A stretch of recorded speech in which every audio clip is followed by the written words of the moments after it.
ਤੁਸੀਂ ਸੁਣ ਰਹੇ ਹੋ Chawla news network Toronto CNN Toronto. Jaul Sahib very good morning ji. ਸਤਿ ਸ਼੍ਰੀ ਅਕਾਲ। ਸਤਿ ਸ੍ਰੀ ਅਕਾਲ ਅਰਸ਼ ਜੀ, ਬਹੁਤ ਬਹੁਤ ਮਿਹਰਬਾਨੀ ਸਾਰੇ ਸਰੋਤਿਆਂ ਦਰਸ਼ਕਾਂ ਨੂੰ ਜੀ ਆਇਆਂ ਨੂੰ ਜੀ।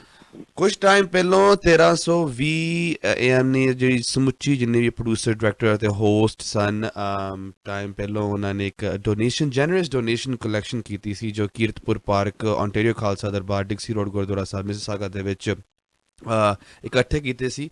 ਤੇ ਬੜੀ ਖੁਸ਼ੀ ਦੀ ਗੱਲ ਹੈ ਕਿ it has been complete. Jaul Sahib yes Arsh, ਦੇਖੋ ਵੀ ਇਹ ਬੜੀ ਖੁਸ਼ੀ ਦੀ ਗੱਲ ਹੈ ਸਿੱਖ ਸੰਗਤਾਂ ਨੇ, ਕਿਉਂਕਿ ਸਦਾ ਹੀ ਜਿਹੜੇ ਇਹ ਕਾਰਜ ਆ ਨਾ ਜੀ ਵੀ ਪੰਥਕ, ਇਹ ਤੁਹਾਨੂੰ ਪਤਾ ਸਿੱਖ ਸੰਗਤਾਂ ਦੇ ਕਾਰਜ ਆਪ ਹੀ ਉਹਨਾਂ ਨੇ ਨੇਪਰੇ ਚਾੜਦੇ ਨੇ। ਸੋ ਜਨਰਸ ਜਿਹੜੇ ਸਾਡੇ ਵਡਭਾਗੇ ਸੰਗਤ ਆ ਜੀ ਵੀ ਉਹਨਾਂ ਦਾ ਸਹਿਯੋਗ ਸਦਾ ਰਹਿੰਦਾ ਹੈ। ਤਦੇ ਕਰਕੇ ਆਪਾਂ ਦੇਖਦੇ ਹਾਂ ਵੀ ਸਾਰੀ ਦੁਨੀਆ ਦੇ ਵਿੱਚ ਸਿੱਖ ਪੰਥ ਦੇ ਜਿਹੜੇ ਝੰਡੇ ਆ ਜੀ ਝੂਲ ਰਹੇ ਨੇ ਜੀ।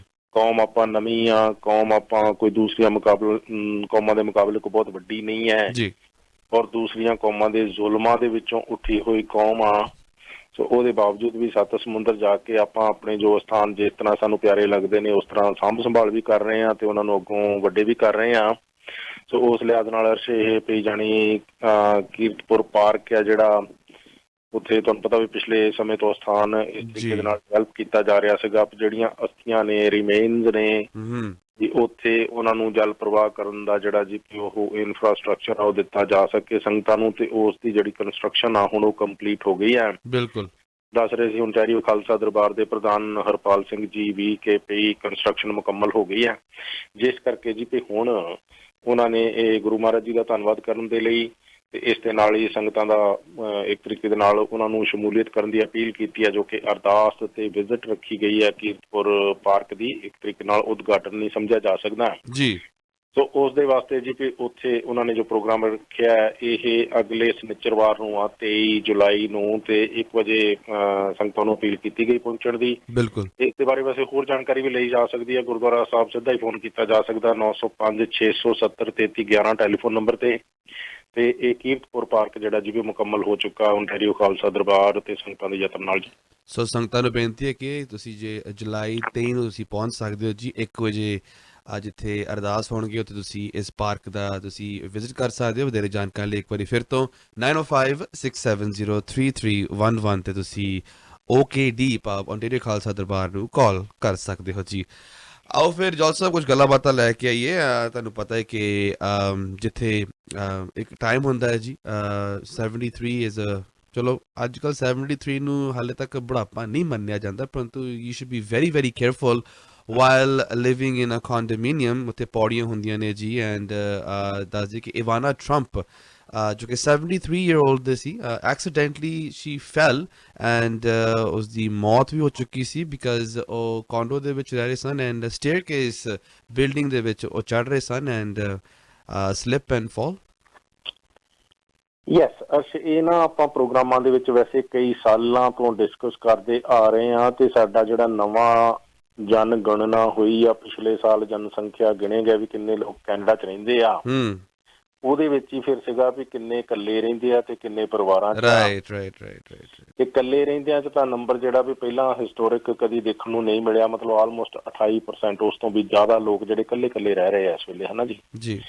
ਹੁਣ ਇਕੱਲੇ ਰਹਿਣ ਦੇ ਲਈ ਚਲੋ ਬਹੁਤ ਸਾਰੀਆਂ ਮੁਸ਼ਕਲਾਂ ਤੋਂ ਵਿਅਕਤੀ ਨੂੰ ਲੱਗਦਾ ਹੋਏਗਾ ਵੀ ਮੈਂ ਏਦਾਂ ਹੀ ਠੀਕ ਹੈ। ਉਹ ਕੋਈ ਵਿਅਕਤੀ ਤੁਰਿਆ ਜਾ ਰਿਹਾ ਸੀ ਨਾ ਹੜ੍ਹ ਦੇ ਵਿੱਚੋਂ ਦੀ ਤੁਰਿਆ ਜਾਵੇ ਹਾਰ ਪਾ ਕੇ ਗਲ ਦੇ ਵਿੱਚ, ਉਹ ਕਹਿੰਦੇ ਵੀ ਇੱਕ ਪਾਸੇ ਹੜ੍ਹ ਆਇਆ ਏਡੀ ਮੁਸੀਬਤ ਹੈ ਤੇ ਇੱਕ ਹੋਰ ਮੁਸੀਬਤ ਲੈਣ ਚੱਲਿਆ, ਕਿਸੇ ਨੇ ਮਜ਼ਾਕ ਕੀਤਾ। ਤੋ ਕਹਿਣ ਦਾ ਮਤਲਬ ਕਿ ਜਿਨ੍ਹਾਂ ਨੂੰ ਇਹ ਫੈਮਿਲੀ ਮੁਸ਼ਕਲਾਂ ਲੱਗਦਾ ਵੀ ਮੈਂ ਇਕੱਲਾ ਠੀਕ ਹੈ, ਪਰ ਉਹਨਾਂ ਦੇ ਬਾਰੇ 'ਚ ਆਮ ਤੌਰ 'ਤੇ ਫਿਰ ਅਰਸ਼ ਇਹ ਪਤਾ ਲੱਗਦਾ ਰਹਿੰਦਾ ਵੀ ਉਹ ਕਿਉਂਕਿ ਇਕੱਲੇ ਨੇ, ਇਕੱਲੀਆਂ ਨੇ ਤੇ ਜਿੱਦਾਂ ਹੀ ਮਰਜ਼ੀ ਕਦੀ ਕੁਝ ਖਾ ਲਿਆ, ਜਦੋਂ ਮਰਜ਼ੀ ਕੁਝ ਪੀ ਲਿਆ, ਸੋਫੇ ਤੇ ਪੈ ਗਏ, ਉੱਥੇ ਹੀ ਉੱਠ ਕੇ ਫੇਰ ਚਾਹ ਬਣਾ ਲਈ, ਉੱਥੇ ਬਹਿ ਕੇ ਫੇਰ ਪੀ ਲਈ, ਉੱਥੇ ਹੀ ਮਤਲਬ ਸ਼ਾਮ ਨੂੰ ਗਲਾਸੀ ਰੱਖ ਲਈ, ਪੈਗ ਖੋਲ ਲਏ, ਉੱਥੇ ਹੀ ਕੁਛ ਉੱਠ ਕੇ ਤਲ ਲਿਆ ਕਿਚਨ ਦੇ ਵਿੱਚ। ਕਈ ਵਾਰੀ ਜਾਣੀ ਇਸ ਤਰ੍ਹਾਂ ਦੇ ਇਨਸੀਡੈਂਟ ਵਾਪਰਦੇ ਆ ਇਕੱਲੇ ਰਹਿੰਦੇ ਲੋਕਾਂ ਦੇ ਨਾਲ ਕਿ ਵੀ ਉਹ ਸੋਫੇ ਤੇ ਸੁੱਤੇ ਹੀ ਜਾਂ ਸੁੱਤੇ ਹੀ ਰਹਿ ਗਏ ਹਨ। ਅੱਛਾ, ਹੁਣ ਕਿਉਂਕਿ ਵੱਧ ਘੱਟ ਖਾ ਪੀ ਲਿਆ, ਇਕੱਲਾ ਜੂ ਆ ਜਾਂ ਇਕੱਲੀ ਜੂ ਆ, ਉਹਦੇ ਵਿੱਚ ਫਿਰ ਕੀ ਹੋਇਆ ਵੀ ਜਦੋਂ ਕਿਸੇ ਨੂੰ ਹੁਣ ਬਾਹਰ ਕੀ ਪਤਾ ਵੀ ਅੰਦਰ ਮਤਲਬ ਕੌਂਡੋ ਅਪਾਰਟਮੈਂਟ ਹੈ, ਬੰਦ ਦਰਵਾਜ਼ਾ ਹੈ ਜੀ, ਤੇ ਉਸ ਤੋਂ ਬਾਅਦ ਉਹਦੀ ਦੁਨੀਆ ਉੱਥੇ ਹੈ ਜੀ। ਤੇ ਬਾਹਰ ਕਿਸੇ ਨੂੰ ਕੀ ਪਤਾ ਵੀ ਅੰਦਰ ਕੀ ਹੋ ਰਿਹਾ। ਰਾਈਟ। ਹੁਣ ਵੀ ਬੰਦਾ ਮਰ ਗਿਆ ਅੰਦਰ ਕਿ ਹੈ, ਇਹ ਉਦੋਂ ਪਤਾ ਲੱਗਣਾ ਜਦੋਂ ਬੋਡੀ ਨੇ ਮੁਸ਼ਕ ਮਾਰਨਾ, ਡੈਡ ਬੋਡੀ ਨੇ, ਫਿਰ ਜਾ ਕੇ ਪੁਲਿਸਾਂ ਨੂੰ ਗੁਆਂਢੀਆਂ ਨੂੰ ਮਾਰ ਕੇ ਤੇ ਉੱਥੇ ਹਫੜਾ ਦਫੜੀ ਮਚਣੀ ਹੈ। ਏਦਾਂ ਬਹੁਤ ਵਾਰ ਹੁੰਦਾ। ਬਹੁਤ ਸਾਰੀਆਂ ਲਾਸ਼ਾਂ ਦੇ ਵਿੱਚ ਕੀੜੇ ਪਏ ਹੋਏ ਪੁਲਿਸ ਨੇ ਚੱਕੇ ਆ ਵੀ ਕਿਸੇ ਨੂੰ ਪਤਾ ਹੀ ਨਹੀਂ ਲੱਗਾ ਇਹ ਬੰਦਾ ਕਦੋਂ ਮਰ ਗਿਆ ਇਕੱਲਾ। ਏਦਾਂ ਹੀ ਇਹ ਰੀਸੈਂਟ ਘਟਨਾ ਇਸੇ ਪ੍ਰਪੇਖ ਦੇ ਵਿੱਚ ਦੇਖੀ ਜਾ ਰਹੀ ਆ ਵੀ ਬੀਬੀ ਇਹ ਇਵਾਨਾ ਟਰੰਪ ਇਕੱਲੇ ਰਹਿੰਦੇ ਸੀ, ਅਪਾਰਟਮੈਂਟ ਕੋਂਡੋ ਬਿਲਡਿੰਗ 'ਚ ਰਹਿੰਦੇ ਸੀ। ਫੋਰ ਸਮ ਰੀਜ਼ਨ ਇਹ ਜਾਣੀ ਕਿ ਸਟੇਅਰ ਕੇਸ ਦੇ ਵਿੱਚ ਡਿੱਗੇ ਆ ਤੇ ਕਿਸੇ ਨੂੰ ਪਤਾ ਹੀ ਨਹੀਂ ਲੱਗਾ ਵੀ ਕਿੰਨੀ ਦੇਰ ਡਿੱਗੇ ਰਹੇ, ਕਿੰਨੀ ਦੇਰ ਹੈ ਜੀ, ਉੱਥੇ ਉਹਨਾਂ ਦੀ ਡੈਥ ਹੋ ਗਈ।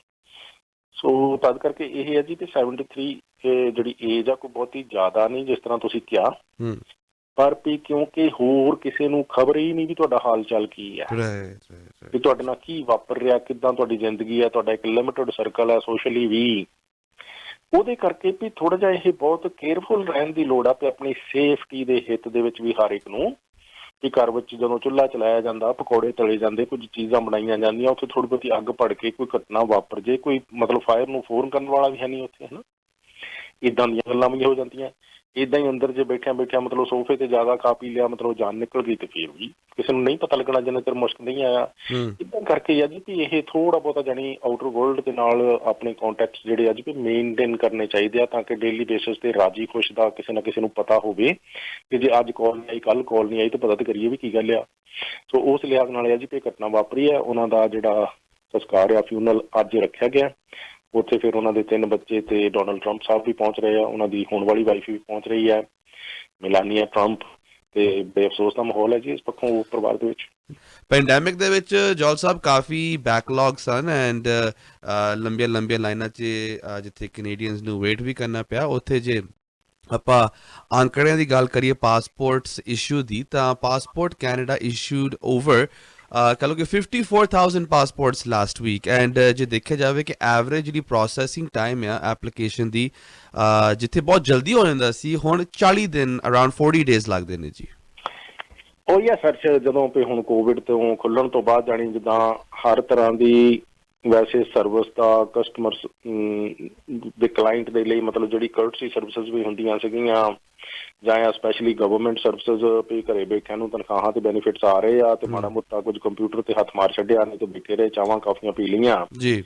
ਇਹ ਮਾਹੌਲ ਜਾਣੀ ਜ਼ਿਆਦਾ ਹੋਣ ਦੇ ਵਿੱਚ ਜਿਹੜੇ ਕਸਟਮਰਸ ਆ ਲੋਕ ਬੜੇ ਇਗਨੋਰ ਹੋਏ ਤੇ ਅੱਜ ਵੀ ਹੋ ਰਹੇ ਆ ਕਿ ਵੀ ਫੋਨ ਕਰੋ ਤੇ ਘੰਟਾ ਫੋਨ ਤੇ ਵੇਟ ਕਰੀ ਚੱਲੋ।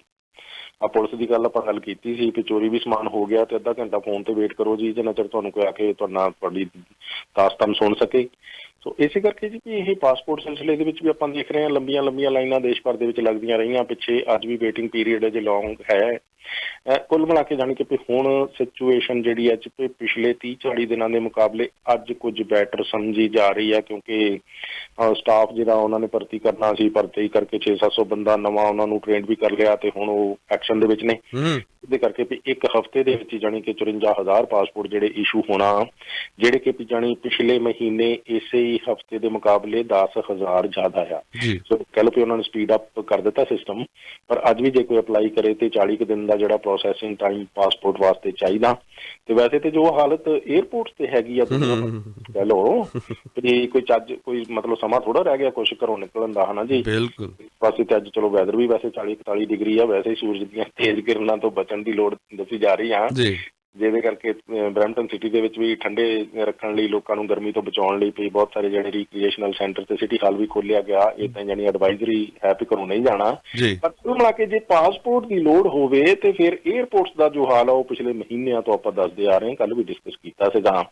ਪਰ ਵੀ ਜੇ ਐਮਰਜੈਂਸੀ ਕਿਸੇ ਨੂੰ ਜਾਣਾ ਵੀ ਪਵੇ, ਇਸੇ ਕਰਕੇ ਕਿਹਾ ਜਾਂਦਾ ਵੀ ਸਦਾ ਹੀ ਆਪਣੇ ਜਿਹੜੇ ਪਾਸਪੋਰਟਸ ਹਨ, ਆਈਡੀਜ਼ ਹਨ, ਉਹਨਾਂ ਨੂੰ ਸਮੇਂ ਦੇ ਰਹਿੰਦਿਆਂ ਵੈਲਿਡ ਰੱਖਿਆ ਜਾਵੇ ਤਾਂ ਕਿ ਆਲ ਆਫ ਸਡਨ ਜੇ ਕਿਤੇ ਜਾਣਾ ਪਵੇ ਤੁਹਾਡੇ ਜਿਹੜੇ ਉਹ ਡਾਕੂਮੈਂਟਸ ਨੇ ਉਹ ਰੈਡੀ ਹੋਣ। ਸੋ ਪਾਸਪੋਰਟ ਦਾ ਜਿਹੜਾ ਵੇਟਿੰਗ ਪੀਰੀਅਡ ਆ ਪਹਿਲਾਂ ਦੇ ਮੁਕਾਬਲੇ ਹੁਣ ਘੱਟ ਰਿਹਾ, ਪਰ ਅਜੇ ਵੀ ਜਾਣੀ ਕਿ ਸਥਿਤੀ ਜਿਹੜੀ ਆ ਬੈਕ ਟੂ ਨਾਰਮਲ ਨਹੀਂ ਹੈ ਜੀ।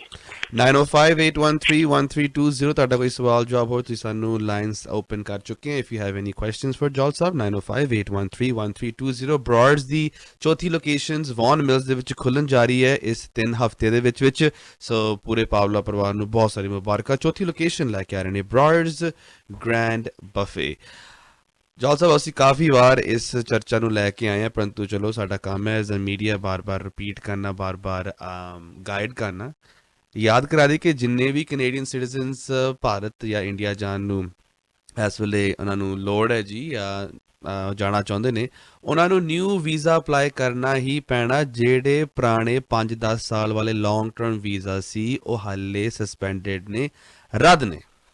ਹਾਂਜੀ, ਇਹਨਾਂ 'ਚ ਫਿਰ ਵੀ ਭੈਣ ਭਰਾਵਾਂ ਨੂੰ, ਕਿਉਂਕਿ ਸਾਰੇ ਲੋਕ ਇੱਕ ਵਾਰੀ ਪ੍ਰੋਗਰਾਮ ਦੇ ਨਾਲ ਜੁੜਦੇ ਨਹੀਂ, ਤੇ ਜਿੱਦਣ ਉਹਨਾਂ ਨੇ ਫੋਨ ਰੇਡੀਓ ਲਾਇਆ ਹੋਵੇ ਫਿਰ ਉਹ ਉਹਨਾਂ ਨੂੰ ਕੁਐਸਚਨ ਆ ਜਾਂਦਾ ਮਨ ਦੇ ਵਿੱਚ, ਉਹਨਾਂ ਨੂੰ ਹੁੰਦਾ ਵੀ ਆਹ ਗੱਲ ਨਹੀਂ ਕੀਤੀ, ਫਿਰ ਆਪਾਂ ਨੂੰ ਫੋਨ ਕਰਕੇ ਕਹਿੰਦੇ ਜੀ ਆਹ ਵੀ ਗੱਲ ਕਰਿਆ ਕਰੋ। ਆਪਾਂ ਭਾਵੇਂ ਕਰ ਹੀ ਰਹੇ ਹੋਈਏ ਸਾਲੋ ਸਾਲ, ਪਰ ਜਦੋਂ ਉਹਨਾਂ ਨੇ ਸੁਣਨੀ ਨਹੀਂ ਤੇ ਫਿਰ ਉਹਨਾਂ ਨੂੰ ਪਤਾ ਥੋੜ੍ਹਾ ਲੱਗਣਾ ਵੀ ਅਸੀਂ ਤੇ ਕਰ ਰਹੇ ਹਾਂ। ਇਸ ਕਰਕੇ ਰੈਪੂਟੇਸ਼ਨ ਕਈ ਵਾਰੀ ਹੋ ਜਾਂਦਾ। ਦੂਸਰੇ ਪਾਸੇ ਅੱਜ ਵੀ ਬਹੁਤ ਸਾਰੇ ਲੋਕ ਦਿਨ ਵੀ ਗਿਣ ਰਹੇ ਆ। ਸੋ ਇੱਕ ਦਿਨ ਆਪਾਂ ਦੱਸਿਆ ਸੀਗਾ ਵੀ ਮਾਰਚ 2020 ਤੋਂ ਪਹਿਲਾਂ, ਮਾਰਚ 2020 ਤੋਂ ਪਹਿਲਾਂ ਜਿਹਨਾਂ ਦੇ ਲੌਂਗ ਟਰਮ ਵੀਜ਼ਾ ਲੱਗੇ ਸੀਗੇ ਵੀ ਉਹ ਜਿਹੜੇ ਆ ਹੁਣ ਸਸਪੈਂਡਡ ਆ ਹਾਲੇ ਵੀ। ਪਰ ਫਿਰ ਭੈਣ ਭਰਾਵਾਂ ਦੇ ਕੁਝ ਫੋਨ ਆਏ ਜੀ ਕਿ ਸਾਡਾ ਵੀਜ਼ਾ ਤਾਂ ਲੱਗਾ ਸੀਗਾ, ਤੁਸੀਂ ਕਿਹਾ ਮਾਰਚ 2020 ਤੋਂ ਪਹਿਲਾਂ, ਵੀ ਇਹਦਾ ਮਤਲਬ 28 ਫਰਵਰੀ ਤਾਂ ਜਿਹੜੇ ਲੱਗੇ ਹੋਏ ਆ, ਵੀ ਸਾਡਾ ਤਾਂ 5 ਮਾਰਚ ਨੂੰ ਲੱਗਾ ਸੀ, ਸਾਡਾ ਤਾਂ 16 ਮਾਰਚ ਨੂੰ ਲੱਗਾ ਸੀ।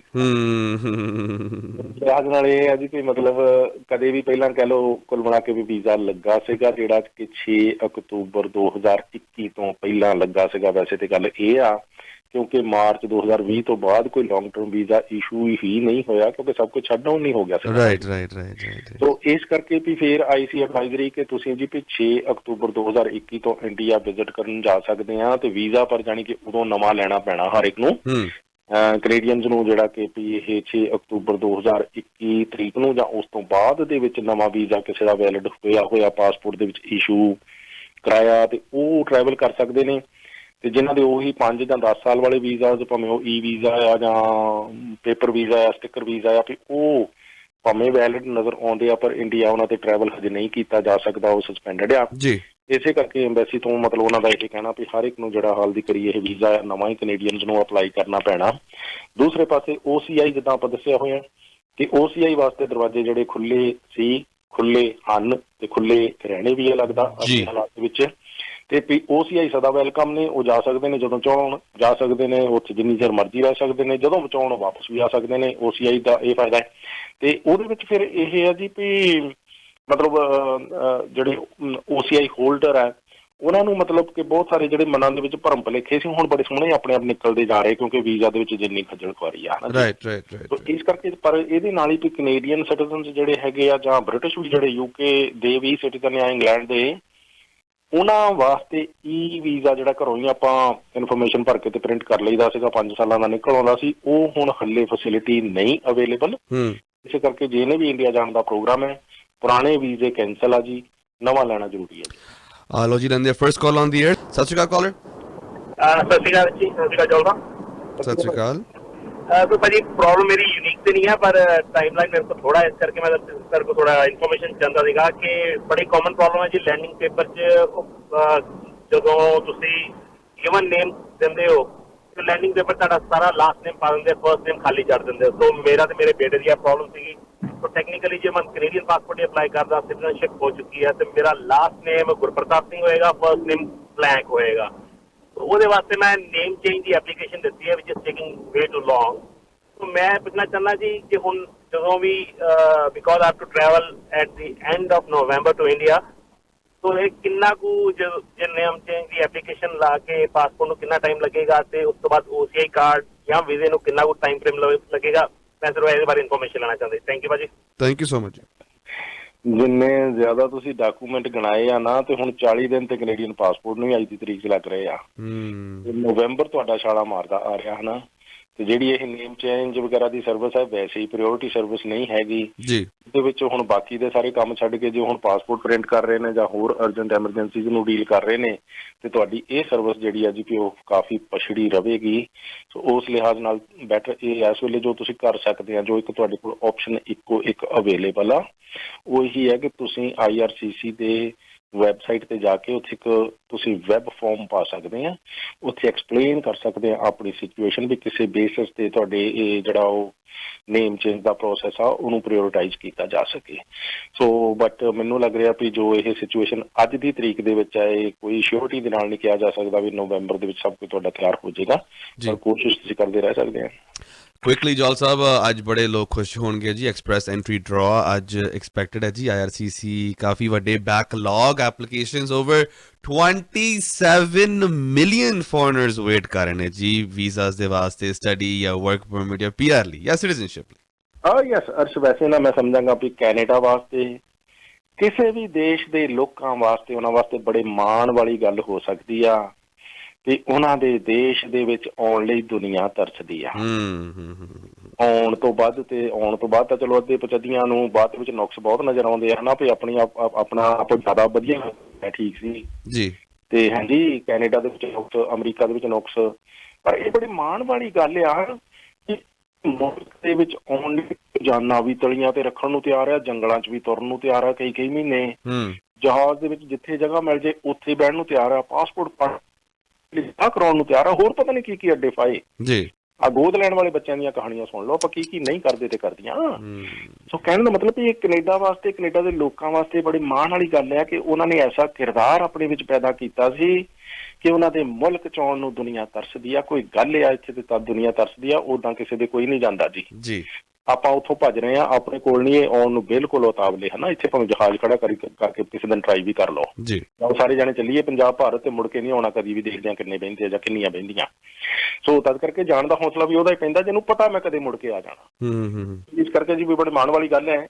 27 ਲੱਖ ਲੋਕ ਇਸ ਵੇਲੇ ਅਪਲਾਈ ਕਰਕੇ, ਇਹ 25 ਲੱਖ ਆਪਾਂ ਦੱਸਦੇ ਰਹੇ ਹਾਂ, 23 ਲੱਖ ਆਪਾਂ ਦੱਸਦੇ ਰਹੇ ਹਾਂ। ਇੱਕ ਸਾਲ ਦੇ ਵਿੱਚ ਹੀ ਅਰਸ਼ ਕੈਨੇਡਾ ਵਾਸਤੇ ਤਾਂਗ, ਨੰਬਰ 1 ਦੇਸ਼ ਦੀ ਤਾਂਗ, ਇੱਕ ਸਾਲ ਦੇ ਵਿੱਚ ਇਹ ਜਿਹੜਾ ਬੈਕਲੌਗ ਆ ਦੁੱਗਣਾ ਹੋ ਗਿਆ, 100% ਵੱਧਾ। ਇਹ 12-13 ਲੱਖ ਸੀਗਾ ਪਿਛਲੇ ਸਾਲ, ਅੱਜ 27 ਲੱਖ ਆ। ਭਾਵੇਂ ਉਹ ਚਲੋ ਐਪਲੀਕੇਸ਼ਨ ਪ੍ਰੋਸੈਸ ਨਹੀਂ ਕਰ ਪਾ ਰਹੇ, ਪਰ ਲੋਕਾਂ ਦੀ ਤਾਂਗ ਤੇ ਬਰਕਰਾਰ ਆ ਨਾ, ਉਹ ਅਪਲਾਈ ਤੇ ਕਰੀ ਜਾ ਰਹੇ ਆ ਨਾ ਜੀ।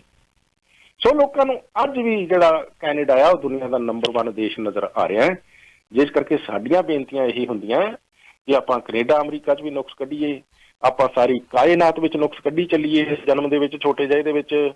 ਪਰ ਇਹ ਨੁਕਸ ਕੱਢਣ ਵਾਲੇ ਸਿਲਸਿਲੇ ਦੀ ਸ਼ੁਰੂਆਤ ਭੈਣ ਭਰਾਓ ਆਪਾਂ ਆਪਣੇ ਆਪ ਤੋਂ ਕਰੀਏ ਜੀ। ਜਿੱਥੇ ਬੈਠ ਕੇ ਆਪਣੇ ਆਪ ਤੋਂ ਸ਼ੁਰੂਆਤ ਕਰਾਂਗੇ ਨੁਕਸ ਸਾਰੇ ਕੱਢਣ ਦੀ, ਤੇ ਫਿਰ ਦੇਖਿਓ ਉਹੀ ਧਰਤੀ ਦਾ ਟੁਕੜਾ ਸਾਨੂੰ ਸਵਰਗ ਲੱਗਣ ਲੱਗੇਗਾ। ਦੇਖ ਲੈਣਾ ਕਦੇ ਅਜਮਾ ਕੇ ਇਸ ਗੱਲ ਨੂੰ। ਸੋ ਕੈਨੇਡਾ 'ਚ ਵੀ ਨੁਕਸ ਕੱਢੀਏ, ਪਰ ਜੇ ਖੁਦ ਬੇਈਮਾਨ ਤੇ ਬੇਈਮਾਨਣੀ ਹੈ, ਲੁੱਟ ਮਾਰ ਕੀਤੀ ਜਾ ਰਹੀ ਹੈ, ਛੋਟੇ ਬਿਜ਼ਨਸ ਬਣਾ ਕੇ ਲੋੜਵੰਦਾਂ ਦੀ LMIਆਂ ਵੇਚੀਆਂ ਜਾ ਰਹੀਆਂ, ਚਿੱਠੀਆਂ ਵੇਚੀਆਂ ਜਾ ਰਹੀਆਂ ਜੀ, ਹੋਰ ਪਤਾ ਨਹੀਂ ਕੀ ਤਨਖਾਹਾਂ ਮਾਰੀਆਂ ਜਾ ਰਹੀਆਂ। ਇਹ ਪਖੰਡ ਕਰਦੇ ਆ ਜੇ ਅਸੀਂ ਕੈਨੇਡਾ 'ਚ ਨੁਕਸ ਕੱਢੀਏ ਤੇ ਬੜੇ ਬੌਨੇ ਲੱਗੀ ਦਾ। ਆਓ ਪਹਿਲਾਂ ਨੁਕਸਾਂ ਦੇ ਸੁਧਾਰ ਦੀ ਸ਼ੁਰੂਆਤ ਆਪਣੇ ਆਪ ਤੋਂ ਕਰੀਏ ਤੇ ਫਿਰ ਕੈਨੇਡਾ ਦੀ ਵਾਰੀ ਆ ਜਾਏਗੀ। As you all know, Ward 9 ਅਤੇ 10 ਦੇ ਸਕੂਲ ਟਰਸਟੀ ਕੈਂਡੀਡੇਟ ਸਾਡੇ ਨਾਲ ਇਸ ਵੇਲੇ ਸਤਪਾਲ ਸਿੰਘ ਜੌਲ ਖੜੇ ਹੋਏ ਨੇ ਇਲੈਕਸ਼ਨਸ ਦੇ ਵਿੱਚ। ਐਂਡ ਜੌਲ ਸਾਹਿਬ ਤਿਆਰੀ ਕਿੱਦਾਂ ਜਾ ਰਹੀ ਨੇ? ਤਿਆਰੀ ਤੇ ਅਸੀਂ ਉਹਨਾਂ ਭੈਣ ਭਰਾਵਾਂ ਦੇ, ਉਹਨਾਂ ਫੈਮਲੀਜ਼ ਦੇ, ਅਰਸ਼ ਕਮਿਊਨਿਟੀ ਦੇ ਬਹੁਤ ਧੰਨਵਾਦ ਕਰਨਾ ਚਾਹੁੰਦੇ ਆ ਜਿਹੜੇ ਸਾਨੂੰ ਸੁਜੈਸਟ ਕਰਦੇ ਆ ਜੀ ਕਿ ਜੀ ਭਈ ਚੈੱਕ ਕਿੰਨੇ ਦਾ ਲਈਏ। ਉਹ ਧੰਨਵਾਦ ਸਾਰਿਆਂ ਦਾ। ਦੂਸਰਾ ਹੈ ਜੀ ਵੀ ਉਹ ਸਾਨੂੰ ਫਿਰ ਐਡਵਾਈਜ਼ ਕਰਦੇ ਵੀ ਆਪਾਂ ਹੁਣ ਏਦਾਂ ਕਰਨਾ, ਏਦਾਂ ਨਹੀਂ ਕਰਨਾ, ਆਹ ਚੀਜ਼ ਏਦਾਂ ਕਰੀਏ ਤਾਂ ਬਹੁਤ ਬੈਟਰ ਹੋ ਜਾਏਗਾ। ਦੇਖੋ ਇਹ ਜਿਹੜੀ ਫੀਡਬੈਕ ਹੁੰਦੀ ਨਾ ਭੈਣ ਭਰਾਵਾਂ ਦੀ, ਕਮਿਊਨਿਟੀ ਦੀ ਫੀਲਿੰਗਸ ਦਾ ਉੱਥੋਂ ਹੀ ਪਤਾ ਲੱਗਦਾ ਹੈ ਨਾ। ਕੋਈ ਵੀ ਵਿਅਕਤੀ ਪਰਫੈਕਟ ਨਹੀਂ ਹੈ, ਘਾਟਾਂ ਹੁੰਦੀਆਂ ਨੇ, ਘਾਟਾਂ ਨੂੰ ਮੰਨ ਲੈਣਾ ਵੱਡਪਣ ਹੁੰਦਾ ਤੇ ਆਪਣੇ ਆਪ ਨੂੰ ਉਹ ਘਾਟ ਨੂੰ ਪਿੱਛੇ ਛੱਡ ਕੇ ਅੱਗੇ ਬੈਟਰ ਮਨੁੱਖ ਬਣਾ ਕੇ ਚੱਲ ਪੈਣਾ। ਇਹੀ ਜੀਵਨ ਦੇ ਵਿੱਚ ਮੈਂ ਸਮਝਾਂਗਾ ਜੀ ਪ੍ਰਾਪਤੀ ਹੈ ਜੇ ਅਸੀਂ ਆਪਣੇ ਨੁਕਸ ਦੂਰ ਕਰ ਲਈਏ, ਆਪਣੀਆਂ ਕਮੀਆਂ ਕੁਝ ਲਰਨ ਕਰਕੇ ਆਪਣੇ ਆਪ ਨੂੰ ਨਿਤ ਦਿਨ ਦੇ ਵਿੱਚ ਬੈਟਰ ਕਰਦੇ ਜਾਈਏ। ਸੋ ਇਸ ਕਰਕੇ ਅਸੀਂ ਕਮਿਊਨਿਟੀ ਤੋਂ ਬਹੁਤ ਕੁਝ ਸਿੱਖਦੇ ਹਾਂ ਜੀ। ਬਹੁਤ ਸਾਰੇ ਭੈਣ ਭਰਾਵਾਂ ਦਾ ਧੰਨਵਾਦ ਜਿੰਨਾ ਆਪ ਮੁਹਾਰੇ ਕੰਟਰੀਬਿਊਸ਼ਨ ਜਾਂ ਜਿੰਨਾ ਆਪ ਮੁਹਾਰੇ ਸਹਿਯੋਗ ਦਿੱਤਾ ਜਾ ਰਿਹਾ ਹੈ। ਵਾਰਡ 9 ਤੇ 10 ਹੈ ਜੀ ਸਪ੍ਰਿੰਗਡੇਲ ਤੇ ਕੈਸਲਮੋਰ ਦਾ ਏਰੀਆ। 24 ਅਕਤੂਬਰ ਨੂੰ ਜੋ ਮਿਊਨਿਸਪਲ ਇਲੈਕਸ਼ਨ ਆ ਉੱਥੋਂ ਸਕੂਲ ਟਰਸਟੀ ਦੇ ਲਈ ਵਾਰਡ 9 ਤੇ 10 ਬਰੈਂਪਟਨ ਚੋਂ ਉਮੀਦਵਾਰ ਕੈਂਡੀਡੇਟ ਮੈਂ ਹਾਂ ਸਤਪਾਲ ਸਿੰਘ ਜੌਲ। 4168953784 4168953784 ਤੁਸੀਂ ਜੌਲ ਸਾਹਿਬ ਦੇ ਨਾਲ ਡਾਇਰੈਕਟਲੀ ਗੱਲਬਾਤ ਕਰ ਸਕਦੇ ਹੋ। ਜੌਲ ਸਾਹਿਬ ਟਾਈਮ ਦੇਣ ਵਾਸਤੇ ਬਹੁਤ ਬਹੁਤ ਧੰਨਵਾਦ। ਆਲ ਦ ਬੈਸਟ। ਥੈਂਕ ਯੂ ਜਸ। ਮਿਹਰਬਾਨੀ। ਤੁਸੀਂ ਸੁਣ ਰਹੇ ਹੋ Chawla news network Toronto CNN Toronto.